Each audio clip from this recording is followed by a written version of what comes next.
Hi friends, welcome to Sai சமையல். இன்றைக்கி நம்ம சாய் சமையல் வீடியோவில் சாம்பார் சாதம் ரொம்ப டேஸ்ட்டாக ஹோட்டலில் சாப்பிட்ற அதே டேஸ்ட்டில் இருக்கும். அதுக்கு நம்ம ஒரே ஒரு பொருள் மட்டும்தான் சேர்க்க போகிறோம். வீடியோ ஃபுல்லாக பாருங்கள், நான் வீடியோவில் சொல்லியிருக்கேன். அந்த பொருள் போட்டு நீங்கள் பண்ணிங்கன்னா சாம்பார் சாதம் ரொம்ப டேஸ்ட்டாக இருக்கும். எப்படி பண்ணாலும் சாம்பார் சாதம் டேஸ்ட்டாக வரல அப்படின்னு நினச்சிங்கன்னா கண்டிப்பாக இந்த வீடியோவை நீங்கள் ஸ்கிப் பண்ணாமல் பாருங்கள். கண்டிப்பாக உங்களுக்கு இந்த வீடியோ யூஸ் ஆகும். இது யார் வேணாலும் ரொம்பவே ஈஸியாக பண்ணிடலாம். பேச்சுலர்ஸ் அண்ட் பிகினர்ஸ் கூட ரொம்ப ஈஸியாக பண்ணிடலாம். இப்போ வாங்க இது எப்படி பண்ணலாம் அப்படிங்கிறத வீடியோக்குள்ளே போய் பார்க்கலாம். ஃப்ரெண்ட்ஸ், வீடியோக்குள்ளே போகிறதுக்கு முன்னாடி என்னோடய வீடியோஸ் உங்களுக்கு பிடிச்சிருந்தா என்னோடய சேனல் சப்ஸ்கிரைப் பண்ணிவிட்டு பக்கத்தில் உள்ள பெல் பட்டனில் ஆல் ஆப்ஷனை கிளிக் பண்ணிக்கோங்க. இப்போ நான் இந்த சின்ன கிளாஸில் 2 கிளாஸ் அளவு அரிசி எடுத்திருக்கேன். இது கூட பருப்பு 1.25 கிளாஸ் சேர்த்துக்கிறேன். 2 கிளாஸ் அரிசிக்கு 1.25 பருப்பு எடுத்துக்கோங்க. அப்போ தான் சாப்பிட்றதுக்கு சாம்பார் சாதம் சூப்பராக இருக்கும். தேவையான பொருள் பார்த்துடலாம். காய்கறிகள் கேரட், பீன்ஸ், உருளைக்கிழங்கு, சௌச்சௌ எடுத்திருக்கேன். கூடவே பச்சை மிளகா 1. நல்லா காய்கறிகள் தோல்லாம் எடுத்துகிட்டு நல்லா வாஷ் பண்ணி எடுத்து கட் பண்ணி வச்சுருக்கேன். இது கூட வெங்காயம், பூண்டு, ஒரு 10 பல் பூண்டு, புளி குட்டி நெல்லிக்காய் சைஸ் புளி ஊற வச்சுருக்கேன். தக்காளி 2 மீடியம் சைஸ். இப்போ வாங்க எப்படி பண்ணுறதுன்னு பார்க்கலாம். ஒரு குக்கரில் அரிசி நல்லா வாஷ் பண்ணிட்டு சேர்த்துக்கோங்க. கூடவே பருப்பு அதையும் சேர்த்துக்கோங்க. நம்ம எடுத்து வச்சுருந்த பச்சை மிளகா, காய்கறிகள் நமக்கு எந்த காய் பிடிக்குதோ நம்ம அந்த காய் எடுத்துக்கலாம். நான் கேரட், பீன்ஸ், உருளைக்கிழங்கு எடுத்திருக்கேன். 10 பல் பூண்டு, வெங்காயம், சௌச்சௌ நம்ம எடுத்து வச்சுருந்த எல்லாத்தையும் சேர்த்துக்கலாம். வெங்காயம் மட்டும் கொஞ்சமாக சேர்த்துக்கோங்க. அதுக்கப்புறமா நம்ம தாளிக்கிறதுக்கு கொஞ்சம் வேணும். தக்காளி 2 மீடியம் சைஸ் எல்லாத்தையுமே சேர்த்துக்கிறேன். புளி கரைச்சிட்டு புளி தண்ணியும் அது கூடவே சேர்த்துக்கிறேன். இதுக்கப்புறமா நம்ம சாம்பார் பொடி கண்டிப்பாக சேர்க்கணும். சாம்பார் பொடி 2 ஸ்பூன் சேர்த்துக்கோங்க. கூடவே மஞ்சள் பொடி ஒரு 1/4 ஸ்பூன் சேர்த்துக்கிறேன்.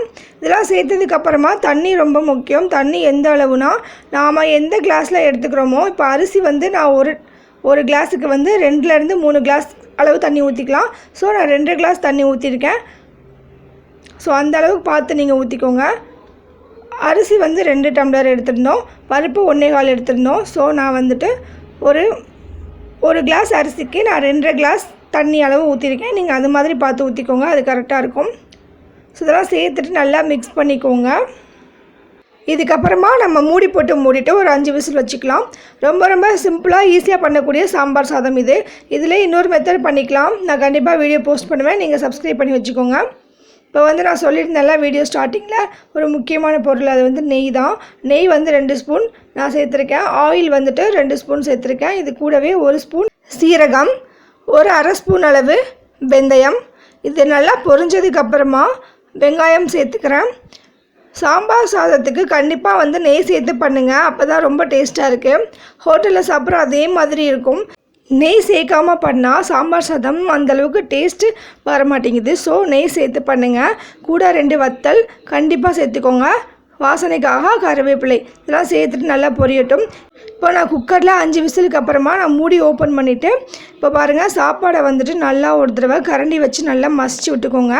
ஹோட்டலில் நம்ம சாம்பார் சாதம் சாப்பிடும்போது நம்ம வாயில் வச்ச உடனே அப்படியே கரையும். ஸோ அந்த மாதிரி நமக்கு இருக்கணும். அதுக்காக தான் நல்லா மசித்ததுக்கப்புறமா இப்போ வெங்காயம் நல்லா பொரிஞ்சதுக்கப்புறமா அந்த குக்கரில் இருக்கிற நம்ம மசிச்சு வச்சுருந்தோம்ல அந்த சாப்பாடை இதில் சேர்த்துக்கோங்க. தேவையான சால்ட்டு சேர்த்துக்கோங்க. வெங்காயத்தை நம்ம வதக்கிட்டு நம்ம குக்கர் சாப்பாடில் நீங்கள் கொட்ட வேணாம். நீங்கள் வெங்காயத்தை வதக்கும் போதே ஒரு அகலமான பாத்திரமாக எடுத்து வதக்கிட்டு குக்கர் சாப்பாடை மசிச்சு இதில் சேர்த்துக்கோங்க. அப்போ தான் சூப்பர் டேஸ்ட்டாக இருக்கும். குக்கரில் உள்ள சாப்பாடை நம்ம இதில் சேர்த்ததுக்கு அப்புறமா உங்களுக்கு சாம்பார் சாதம் ஹோட்டலில் கிடைக்கிற அந்த பதத்துக்கு ஏற்ற மாதிரி தண்ணி சேர்த்துட்டு மிக்ஸ் பண்ணிக்கோங்க. நான் இப்போ 2 ஸ்பூன் நெய் சேர்த்துக்கிறேன்.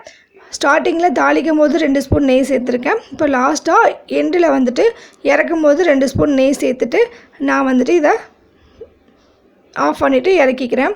இப்போ நம்மளோட சுவையான சாம்பார் சாதம் ரெடி ஆயிடுச்சு. ரொம்ப சூப்பரான, அப்படியே ஹோட்டலில் சாப்பிட்ற அந்த டேஸ்ட்டுக்கு இது கண்டிப்பாக இருக்கும். இதுக்கு முக்கியமான பொருள் நம்ம நெய் சேர்க்கணும். தாளிக்கும் போது 2 ஸ்பூன் நெய், லாஸ்ட்டாக எண்டில் முடிக்கும் போது 2 ஸ்பூன் நெய் சேர்த்துட்டு இறக்கிக்கோங்க. தாளிக்கும் போது நான் சொன்ன மாதிரி பண்ணி பாருங்கள். ரொம்ப டேஸ்ட்டாக இருக்கும். கண்டிப்பாக வீட்டில் இருக்கிறவங்களுக்கு பண்ணி கொடுங்க, ரொம்ப விரும்பி சாப்பிடுவாங்க. என்னோடய வீடியோ பிடிச்சிருந்தா என்னோடய சேனல் சப்ஸ்கிரைப் பண்ணிக்கோங்க. தேங்க்யூ.